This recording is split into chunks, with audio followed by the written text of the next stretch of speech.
හසේ කරනයි කියනවා ඔය නිදන් කතා සම්පූර්ණම බොරුලු. එහෙම කිසිම රජ කෙනෙක් කිසිම වස්තුවක් නිදන් කරලා නැහැ. උඹලා නිකන් මැරිගෙන හැරුවට. නිකන් නිර්පරාදේ අර පුරාවිද්‍යාස්ථාන විනාශ කරනවා. හරි එහෙම තියෙනවයි කියමුකෝ. අපේ ඔය කැම්පස් වල ප්‍රොෆෙසර්ස්ලා වගේ ඕව ගැන දන්න උදවිය නිකන් බලන් ඉදීද? හරියට තන බල්ලා දෙනවනේ වැඩේ. බයිලානේ අයියේ. බයිලා. අපේ හාමුදුරනේ ඔබ වහන්සේලා ඔය ප්‍රොෆෙසර්ලා ඔබෙන් හම්බ කරනවනේ පොත් ලියලා. නෑ මං කියන්නේ ඔය රජවරු නිදන් කළාට වඩා වැඩි ප්‍රමාණයක් ඒව ගැන පොත් ලියලා ඒව විකුණලා හම්බ කරනවනේ. අපි වගේ නෙමෙයි උන්. උන්ට ඕනේ හැමදාම සුදු පුතා. ඒව ඒ තැන්වල හැමම තියන්නේ. මොකද ඒවා ඒ තැන්වල තියෙන තාක්කල් අපේ හාමුදුරන්ගේ ඒ ප්‍රොෆෙසර්ලට ගානේනෝ. අපි හාරලා හම්බ කරනවා. ඒකොල්ලෝ තියාගෙන හම්බ කරනවා. ඉතින් මාමා උඹලා මෙච්චර කල් හැරුවා. හම්බෙච්ච බිබික්කමක් නෑනේ.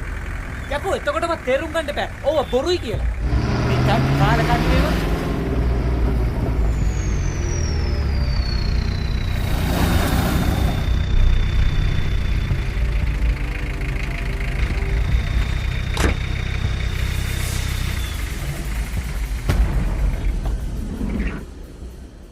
සිග්නියයි මෙයාවත් එක්කගෙන එන්නකෝ යාළුවෙක් ඉන්නවා.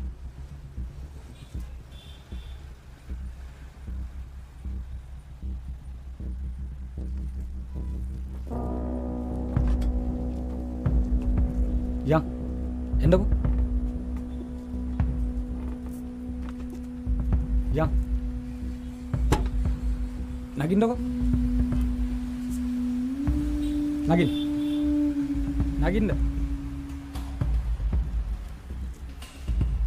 වත් නගින්න. නග.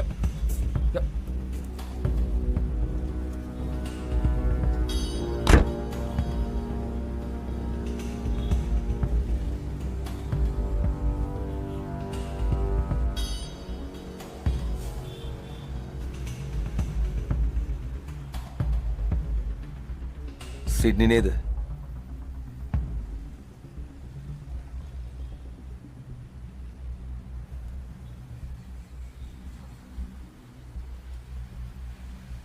කෝ සිඩ්නි අරක? මොකක්දනේ? රු Mana itu tuh suami me? Hah?